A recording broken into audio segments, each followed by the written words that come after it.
Aujourd'hui, on prend une Yamaha Pacifica de forme Telecaster et on la transforme en guitare de folie, prête à rivaliser avec des guitares bien plus chères. C'est parti! Voici une Yamaha Pacifica qui est restée oubliée au fond d'un placard. C'est en forme télé, donc deux micros simples. Qu'est-ce qu'on a? Des petites mécaniques, un string retainer, voilà, un sillet qui va mériter d'être échangé, vous avez vu. Une touche qui est bien cracra, hein. On voit que la crasse s'est installée au fil des années et en plus les frettes sont déjà bien oxydées. Un bouton volume, un bouton tone, un switch 3 positions, le pickguard blanc crème, voilà, dans son jus la mémère. Au dos, on voit que c'est des mécaniques bain d'huile, que c'est un joli manche, une jolie pièce en érable. On voit que c'est un profil plutôt moderne C, hein, donc C un petit peu aplati. 4 vis de fixation façon fin d'air, une trappe électro, les férules parce que c'est des cordes traversantes, et le manche est en priori en 4 parties.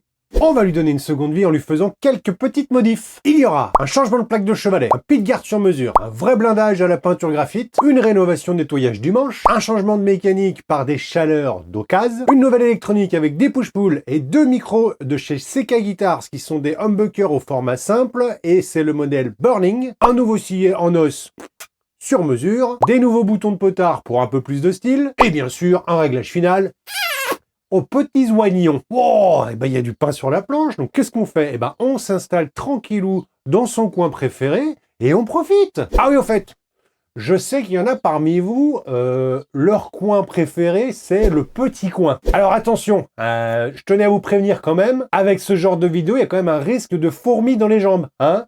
Hein, Matt? De chez MGC, tu reconnaîtras. Allez, on y va. Bonjour et bienvenue. Si vous ne me connaissez pas, je suis Franck et vous êtes sur Pirate Custom Guitar et c'est la chaîne qui vous aide à transformer vos guitares en engins de rock'n'roll. Si ce genre de contenu vous intéresse et que c'est pas encore fait, eh ben on s'abonne parce que d'un, ça soutient vachement la chaîne, de deux, ça me fait plaisir et ça m'encourage, et de trois, vous êtes sûr de pas louper les prochaines vidéos qui sont susceptibles de vous intéresser. Et on en parle à tous les copains aussi, hein? On en parle à tous les copains. Bon, bah comme vous avez pu le voir, le programme est quand même bien chargé. On va pas perdre de temps et on commence tout de suite par un démontage complet de la petite. Et je commence du coup par enlever les cordes qui sont montées dessus.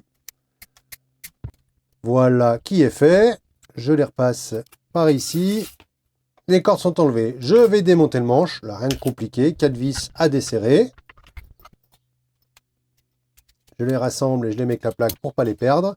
Je démonte les mécaniques, donc un petit coup de clé et ensuite l'écrou vient tout seul. Voilà, vous voyez que c'était des mécaniques avec des petits picots de positionnement. Il va falloir faire un petit peu de modif sur la guitare pour monter les nouvelles mécaniques. Le sillet d'origine, alors vous voyez, il y a une petite plaque en feuille dessous de bois là pour le rehausser un petit peu. Donc ça c'est un bricolage qui a dû être fait. Je mets un petit coup de scalpel pour être sûr de l'enlever sans faire sauter du vernis ou quoi que ce soit. Il part tout seul, impeccable. Il me reste à nettoyer légèrement l'emplacement du sillet, au scalpel, au ciseau à bois et un tout petit coup de lime, vraiment le faire propre. Et un petit focus sur le sillet, vous voyez, il y avait des feuilles de plaquage. Après, il y a 2 feuilles de plaquage en plus pour le surélever. Je continue le démontage de la bestiole en enlevant les vis du pickguard, en desserrant le switch. Voilà le pickguard qui est enlevé. C'est quoi ce switch? 100% plastique, bon, pourquoi pas. Je fais tomber le micro-manche, le micro aigu. Je vais pouvoir enlever le chevalet. Ouais, c'est des micros qui ont l'air d'être des premières montes, donc des micros Yamaha, je suppose. Bon, je sais pas trop ce que ça vaut. J'enlève mes boutons de potard. Tac, voilà pour le volume, c'est fait. Et je vais enlever le tone. Je dévisse les écrous qui tiennent le reste de l'électronique, un petit peu de scotch pour bloquer les micros. Je vais ouvrir la trappe côté électronique et on va voir ce qui se passe là-dessous. Alors, qu'est-ce qu'on a? Une électronique un peu cheap, hein. On voit que c'est des tout petits potards. La Capal Kondo, voilà, c'est pas quelque chose de bien foufou. Allez, je décide d'enlever tout. Donc, je vais couper tous les fils qui m'embistrouillent. Je démonte la prise jack. Vous voyez d'ailleurs le support de la prise jack est noir. C'est dommage d'avoir un pickguard crème. Enfin bon, bref. Ok, donc l'électronique est enlevée. La guitare est mise à nu.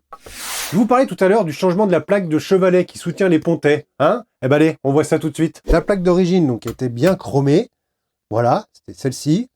Et moi, j'ai eu une sorte de fulgurance en me disant, bah tiens, je vais plutôt y monter une plaque noire. Et pourquoi pas remettre les petits pontets chromés. Voilà, une fois que c'est monté, voilà ce que ça donne et vous allez comprendre tout de suite pourquoi.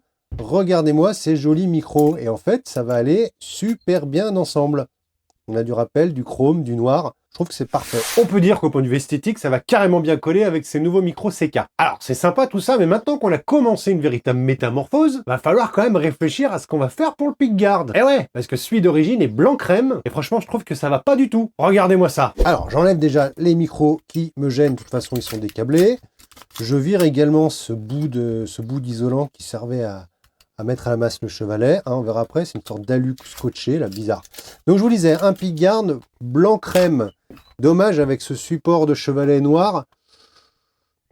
C'est dommage, je trouve que ça va jurer. Donc je farfouille un peu dans l'atelier et je retrouve cette superbe plaque de pickguard noir. C'est du 1 pli, mais elle est très épaisse. Du coup, je me dis, il y a moyen d'en faire un truc. Alors, je projette le pickguard existant sur une feuille, mais je le modifie un peu. Je le rends un petit peu plus pointu pour le redesigner, quoi. Je le découpe à la scie et donc c'est un support MDF que j'ai fait et puis je décide de vraiment l'ajuster comme il faut. L'idée c'est de faire un gabarit pour pouvoir retailler un nouveau pickguard. Donc je me sers de cette ponceuse oscillante là pour enlever tout ce qui va être concave, je crois, les creux, et une ponceuse à bande plane pour faire tout ce qui est convexe. Je crois que c'est ça. J'espère pas me tromper. Là, je contrôle au doigt pour vérifier que toutes mes courbes sont bien harmonisées. C'est bien lisse sous le doigt, c'est parfait. Plus le gabarit sera propre, plus le pickguard sera propre. Et là, ça me va. Je vais arriver à quelque chose de bien sympa. C'est cool. Donc, je peux coller la plaque de plastique et la passer à la fraise. Et ensuite, j'en profite également pour percer les trous qui vont servir aux vis de fixation. J'ai fait les fonces du micro également. Je vous ai pas tout mis en plan, sinon la vidéo allait durer beaucoup trop longtemps. Allez, c'est le moment de l'enlever de son template. Gabarit. Voilà le pickguard tout beau, tout neuf. Ah, ça va donner quelque chose de sympa.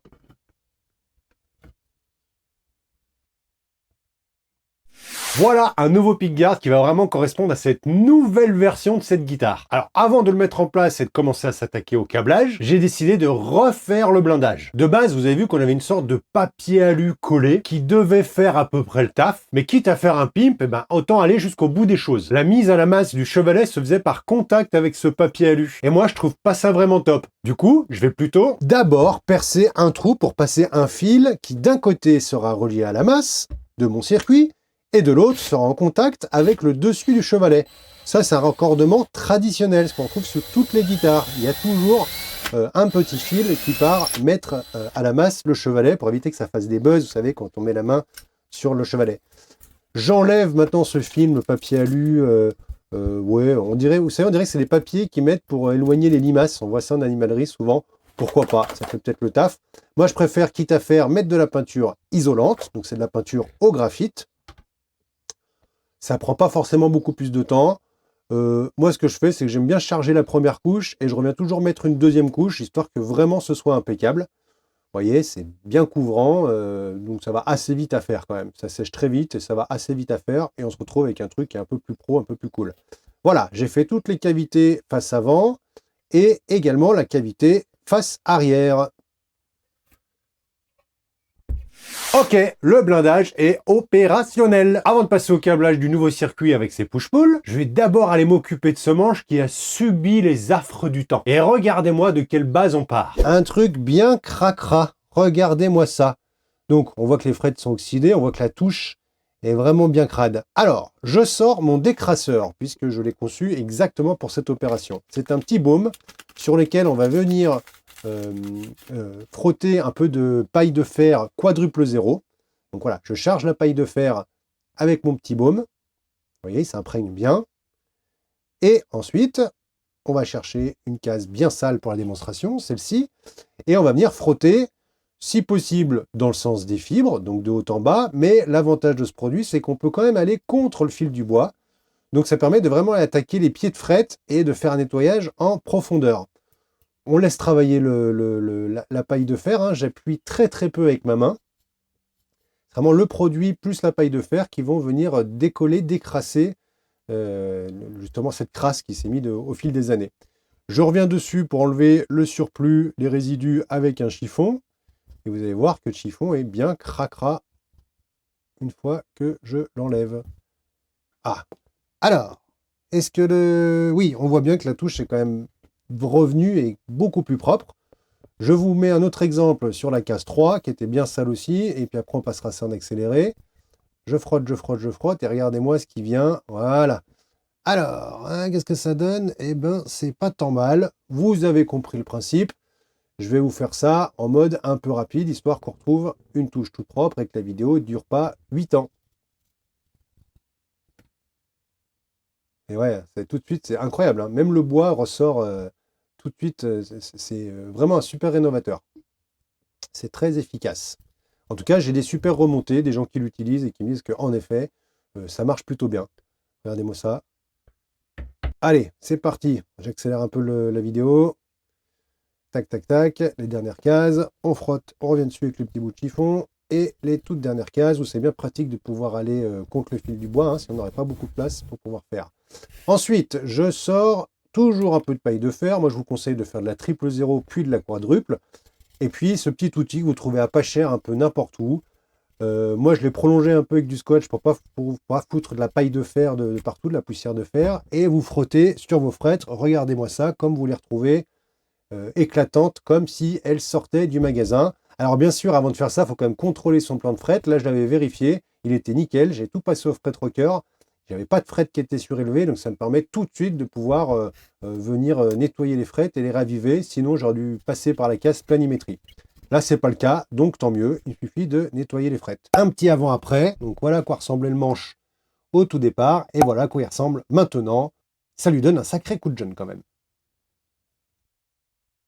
Bon, ça y est, le manche a retrouvé de sa superbe. Je trouve que j'ai un langage de plus en plus châtié sur cette vidéo. Je ne sais guère ce qui se passe. Je m'embourgeoise peut-être. N'est-ce pas, Marie-Chantal? Ok, manche terminée. On va pouvoir s'attaquer à ce fameux câblage avec ces fameux push-pull. Et l'idée, c'est qu'ils permettront chacun indépendamment de pouvoir passer d'un micro double à un micro simple en splittant une des bobines. Ce qui donnera une hyper polyvalence à ce monstre naissant. Un humbucker, en fait, est composé de 2 bobines. Et l'idée, en fait, par ce push-pull, en fait, c'est de mettre une de ces 2 bobines, paf, à la masse. Et du coup, se retrouver avec un simple bobinage. Alors dit comme ça peut paraître un peu compliqué, mais moi je vais tenter de vous vulgariser un petit peu le sujet. Je vais faire en sorte que vous compreniez tout, hein. Voici les push-pull en question. Donc c'est des potards avec un étage. Vous voyez dessous, on a des petites broches et en activant la petite tige, on va pouvoir mettre à la masse. Alors je commence par câbler la prise jack. En fait, je vous mets ça dans un coin parce qu'il n'y a rien de plus chiant que regarder quelqu'un qui câble. Et je vais vous expliquer le câblage. Donc là, je vous ai dessiné les 2 micros, le sélecteur, le potard de volume avec son étage pour le push-pull, le potard de tone, pareil, avec son étage push-pull. L'idée, c'est que je sors de mes micros, je rentre au sélecteur, je ressors du sélecteur, je vais attaquer le potard de volume. Le potard de volume part sur la tona. J'avais oublié de dessiner la prise jack, excusez-moi. Je ressors de mon potard de volume et je vais au point chaud de ma prise jack. Cette partie-là du sélecteur sera reliée à la masse. La masse générale se trouve sur mon potard de volume et cette patte-là du potard de tona sera reliée au condo qui sera relié à la masse, générale. Les 2 picots vont être reliés à la masse ici et à la masse ici. Ensuite, je prends mes fils de sortie et d'entrée de mes 2 autres bobines de micro et je les raccorde au push-pull. C'est elles qui vont être mis à la masse ou pas en fonction de la position du push-pull. Et enfin, la masse des micros qui est reliée à la masse de chaque potard. Et, j'allais oublier, le fil de masse du chevalet. La masse du jack également. Je vérifie mon câblage, je sors du sélecteur, je rentre dans le potard de volume, je vais là. Celui-là, pareil, tac tac, je sors dans le volume, je ressors, je vais au jack, c'est tout bon. Mon switch va être ici, mon push-pull, et la masse de celui-là ici. Le push-pull ici, et la masse ici. Ok, qu'est-ce que j'ai? J'ai mon condo, j'ai mes push-pull qui sont reliés à la masse, le jack qui est câblé, et la masse du chevalet. Bon, ben c'est pas mal. Ah si, j'ai fait oublier, la patte du potard de volume doit elle aussi être reliée à la masse générale. Ensuite, on passe au test des micros. Et là, on voit ce que ça donne.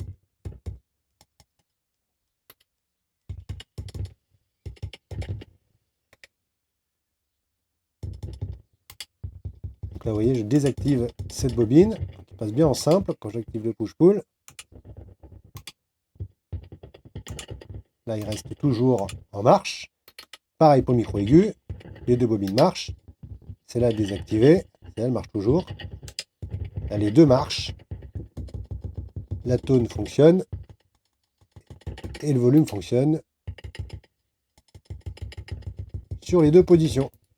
Impeccable. Et ben voilà, c'était pas si compliqué, hein? Tiens, bah dites-moi dans les commentaires juste en dessous si vous avez tout compris ou pas. C'est rigolo, je trouve, parce que le câblage, ça fait toujours peur. Alors qu'en fait, franchement, une guitare, c'est loin d'être une fusée spatiale, hein. Et si vous mettez un petit peu d'énergie, ne serait-ce que pour comprendre, vous allez vite y prendre goût et vous allez vite voir que c'est de la modification facile à faire. Il faut juste un bon fer à souder, s'exercer un petit peu et zou! À vous les switches en pagaille, les micros en parallèle, hors phase et toutes les autres bizarreries, le kill switch ou ce que vous voulez. Bon, bah là on commence à être pas tant mal, hein. Qu'est-ce qui nous manque encore là? Ah oui! On va aller s'occuper du sillet. C'est parti! Alors, le sillet d'origine est le nouveau petit bloc d'os que j'ai récupéré qui va me permettre de faire un sillet sur mesure. Donc, je commence par enlever de la matière qui ne me sert à rien. Voilà, on revient sur une largeur raisonnable. Je le mets en place. Je sors mon crayon qui a été fendu en deux. Ça me permet d'avoir la ligne du plan des frettes. Je le rapporte, je le projette sur mon sillet. Et je vais en profiter également pour être un petit peu plus fin sur ma cote de largeur. Voilà. Et voilà, je sais quelle matière, du coup, j'ai à supprimer et sur le côté et sur le dessus. Pour ça, j'utilise ma ponceuse à bande. Et j'y vais par petits coups, n'est-ce pas? Je vérifie que je ne suis pas allé trop loin. L'idée, c'est de surtout pas aller trop loin, sinon on va devoir recommencer de zéro. Moi, je veux vraiment faire quelque chose de sur mesure et de tip-top. Là, il est encore un petit poil trop grand. Hop, voilà, je reteste jusqu'à obtenir la longueur qui me va bien. Là, ça commence à être proche de la perfection. Je laisse un tout petit peu de matière parce que je vais revenir dessus après pour le polissage. Là, je fais la courbe de radius des frettes, en laissant un tout petit peu de matière au-dessus de la ligne tracée, histoire de pouvoir justement tracer mes gorges. Je le positionne. Ok. Maintenant, je vais casser l'angle pour avoir quelque chose d'un petit peu plus joli sur le sillet, tout simplement. Donc, j'attaque avec un petit angle et ça me permet, voilà, d'avoir quelque chose qui ressemble de plus en plus à un vrai sillet. Je le passe au grain 400 sur mon marbre, voilà, pour avoir quelque chose de bien droit et de bien foutu. Et je fais les derniers petits ajustements avant le polissage. Alors, je reporte maintenant l'espacement des cordes. Alors, il y a des règles qui existent, je les ai, mais moi j'aime bien repartir de l'espacement qui existait. Comme ça, le client ne se rend même pas compte que j'ai fait un nouveau sillet, il a vraiment le même confort de jeu. Je fais des préamorces avec ma lime la plus fine. Et ensuite, je sors mes jeux de lime et je commence à faire les entailles qui vont être adaptés au tirant de guitare choisi. Et mon client a choisi du 10-46. Voilà les entailles qui sont pré-amorcées, pré-faites. Bon, pour aller plus loin dans l'usinage du sillet, j'ai besoin de remonter les cordes. Donc, avant ça, de remonter le manche. Et encore avant ça, de monter les nouvelles mécaniques. On peut plus, hein. Bon, vous en voulez encore? Allez, c'est parti. Je reprends le manche, je le remonte. Vous connaissez la limonade, vous m'avez déjà vu faire plusieurs fois. Je sors les mécaniques. Donc, c'est des mécaniques d'occasion, mais des chaleurs plutôt de bonne qualité que mon client m'a fourni. Et c'est de là qu'est partie la réflexion de tout basculer en noir, parce qu'il avait des mécaniques chromées à la base et il me propose des mécaniques noires. Alors, vous voyez que là, on est revenu sur un truc traditionnel. On n'a plus les picots et on a des petites vis qui vont servir justement de blocage aux mécaniques. Donc, pour pouvoir faire les usinages, le perçage comme il faut, je suis obligé de monter tous les écrous, les serrer à la main pour qu'elles soient maintenues, mais qu'elles soient encore un petit peu flottantes. Je prends mon petit réglet, j'aligne toutes les mécaniques et je fais en sorte d'avoir quelque chose de monté bien droit, bien d'équerre. Une fois que c'est fait, je sors ma petite perceuse avec une des mèches les plus fines que j'ai, j'amorce les trous et je sors une petite bougie pour pouvoir waxer, entre guillemets, le filetage et monter, serrer la vis de fixation de la mécanique sans risque de casse. Attention, c'est les petites vis, celles-ci cassent très très vite, donc je vous encourage fortement à faire comme ça. Allez, je vous passe un accéléré parce que vous avez compris. Et du coup, bah, les contre-écrous, là, ceux qui étaient devant, ce qui était dommage, c'est qu'ils étaient un petit peu abîmés par le temps. Du coup, ils étaient plein de rayures. Ça rendait pas forcément joli. Et d'un seul coup, moi, j'ai eu l'idée de reprendre les mécaniques qui étaient d'origine, qui sont chromées, et mécanique noire avec le contre-écrou chromé. Bah, ça fait un rappel de ce qu'on a fait sur tout le reste de la guitare. Donc, je trouvais que c'était vraiment cool. Alors, je me suis permis de le faire. Yes, les mécaniques sont posées. Je vais enfin pouvoir passer à la fin de l'ajustement de mon sillet. Eh ben allez, on y va! Alors, je le repositionne comme il doit être. Je remonte les nouvelles cordes. J'en profite pour remonter un nouveau string retainer un peu plus quali que celui qu'il avait d'origine. Et je me suis dit, bah, quitte à faire, je vais en mettre un deuxième, parce que moi j'aime bien en monter deux, des string retainers, et je trouve que ça a son sens et son utilité. Donc pareil, petit perçage, petit waxage et petit remontage. Voilà qui est fait. Là, je vais tester la hauteur de mes gorges, de mes premiers usinage de gorge. Bien sûr, je suis trop haut. Donc là, je ressors mes limes et je viens usiner gorge par gorge, bien sûr adapté pile poil au tirant de corde de mon client. Je vérifie en frettant entre la deuxième et la troisième et en tapotant au niveau de la première. Vous pouvez le faire avec des mesures ou ce genre de choses. Moi, maintenant, je le fais à l'œil. Et avoir un très très léger espace. Ok, maintenant que les gorges sont usinées, je vais pouvoir passer à l'étape du polish. Et on peut faire vraiment un bijou bien nacré. Donc là, je monte en grain gentiment.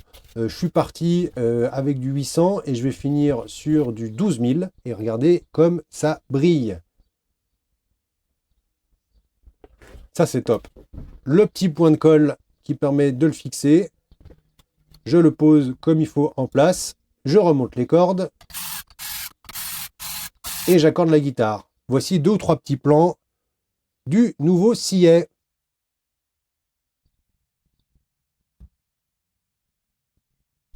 Sillet bien ajusté, on va pouvoir passer au remontage final. Et vous allez voir qu'il y a encore une petite surprise qui nous attend. Je raccorde la guitare. Et on va pouvoir passer aux étapes de réglage. Donc, on va vérifier si le manche est correctement incurvé, ni trop peu. Pour ça, je sors ma règle crantée et je commence à passer mes cales. La 50 passait pas, la 40 non plus, la 30 non plus, la 25 passait pas et la 20, eh ben la 20 passe juste. Donc on a un manche qui est bien droit, ça peut le faire ça. Ça peut le faire, ça me va bien. Je vais mesurer maintenant l'action. Qu'est-ce qu'on a comme action? Waouh, vous avez vu ça? On a plus de 3 mm sur le mi grave. Qu'est-ce qu'on a sur le mi aigu? Eh ben, on a du 2,3. Donc, bien sûr, on est bien trop haut. Donc, je commence par baisser les demi. Enfin, je m'attaque au premier pour vraiment descendre et arriver à quelque chose un peu de polyvalent. Mon client voulait quelque chose de polyvalent. Donc, la cible, c'est 2 mm et 1,5. Et là, vous voyez que les vis des pontets ressortent beaucoup trop. Donc, je vais devoir fabriquer une petite cale pour envoyer le manche vers l'arrière et ainsi récupérer de la course au niveau de ces pontets.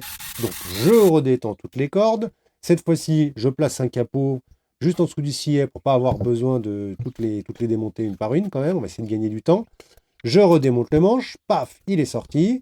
Je vais prendre les mesures du neck pocket. Je reporte ça sur une petite feuille de plaquage, un peu la même que vous aviez sous le sillet, mais celle-là va me servir plutôt à faire la cale du manche. Je vais découper ça pile poil à la bonne largeur. Clac et clac. Hop, ça passe parfait. Il va me rester à la réduire un petit peu en taille et également à faire les petites courbes qui vont épouser parfaitement le neck pocket. Voilà qui est mieux. Elle se met en place. Ça me permet de pouvoir remonter le manche. Je vous mets ça en accéléré parce qu'on ne va pas y passer la nuit. Je vous conseille pour tout ce genre de vis qui se serre dans le bois de d'abord chercher le filetage à la main et après serrer comme il faut au tournevis. Ça évitera de refaire le filetage, de l'abîmer, puis de dégrader ça petit à petit. L'acier est beaucoup plus costaud que le bois. Je remets en tension tout le tralala. Je vais réaccorder. C'est parti mon kiki. La guitare est maintenant réaccordée. Je vérifie la courbure du manche, voir si ça n'a pas trop bougé. Il n'y a pas de raison que ça bouge. C'est parfait. Et là, je vais pouvoir commencer reprendre le réglage d'action. Donc forcément, mon pontet s'est retrouvé beaucoup trop bas, donc je désaccorde la guitare, j'enlève de la tension pour pouvoir remonter légèrement le pontet du mi grave. Là, je me trouve à une hauteur qui me plaît un peu mieux, on est sur du 1,8. Je vais bouger également le mi aigu pour le ramener aux alentours des 1,5, ce que je vous disais tout à l'heure, 1,5, 1,4 à peu près, un réglage que j'appelle moi un peu polyvalent, hein. Je reprends la mesure du radius, c'est du 12. Tac. Donc, je vais le reporter au niveau des cordes. Et vu que mes 2 cordes de mi sont réglées à la bonne hauteur, il va falloir que toutes les autres suivent le radius que je vais projeter. Donc, l'idée, c'est de faire en sorte de gratter toutes les cordes. Et pour qu'elles soient réglées au top, elles doivent à peine friser en ayant les 2 mi qui touchent à peine aussi la courbure. Là, je me rends compte que j'ai quand même des cordes qui sont trop basses, mes cordes centrales, donc je les remonte un tout petit peu. Je viens gratter et j'écoute si j'ai de la frise. Une fois que j'obtiens la petite frise que je veux, je peux dire que le radius est réglé comme il faut. Maintenant, je m'attaque au réglage des harmoniques ou de l'intonation. Donc là, on frette à la case 12 avec une guitare accordée, on doit retrouver à peu près, on doit retrouver parfaitement la même note, pardon. Donc on ajuste d'avant en arrière. J'ai fait une vidéo sur l'intonation, si ça vous intéresse. Il me reste à couper les cordes, à vérifier la hauteur des micros. Voilà. J'ai fait également une vidéo sur les micros. Donc, si ça vous intéresse d'aller regarder, cherchez sur la chaîne. Si je peux, je vous mettrai le lien. Et je peux brancher la guitare pour écouter ses premiers sons.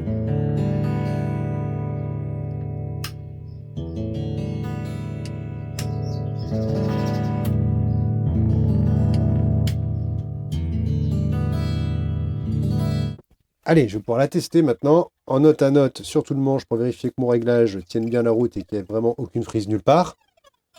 Et voilà. Ah, je suis content quand même de ce que ça donne. Ça donne un joli réglage. Bon, j'ai oublié de monter les boutons de potentiomètre. On va virer les blancs crème un peu classiques et on va mettre des trucs un petit peu plus modernes. Et voilà ce que ça donne. Une fois qu'elle est remontée, elle a pris de la gueule, je trouve. Moi, j'aime vraiment bien ce film. Et voilà, j'arrive au bout de ce superbe projet. Allez, je vous montre tout de suite un avant-après.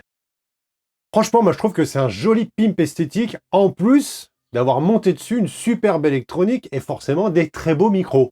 Mon client Christian est venu la récupérer et je pense qu'il va prendre un max de plaisir avec sa nouvelle petite guitare. Alors, petit instant promo, mais l'ensemble de l'outillage que vous avez vu dans cette vidéo est disponible sur mon site www.piratecustomguitar.com. Vous y trouverez les règles, le décrasseur, mon tapis, bref, tout ce qu'il faut pour s'équiper, pouvoir bricoler sa guitare à la maison. De toute façon, je vous mets le lien juste en dessous en description. Il me reste plus qu'à vous remercier, tous ceux qui sont arrivés jusqu'ici, je vous remercie parce que c'est top de m'avoir suivi tout le long de cette vidéo. Le petit pouce, le petit commentaire ou l'abonnement, ça m'aide et ça m'encourage et ça aide forcément beaucoup la chaîne. C'est tout pour moi. Je vous embrasse fort les petits moussaillons.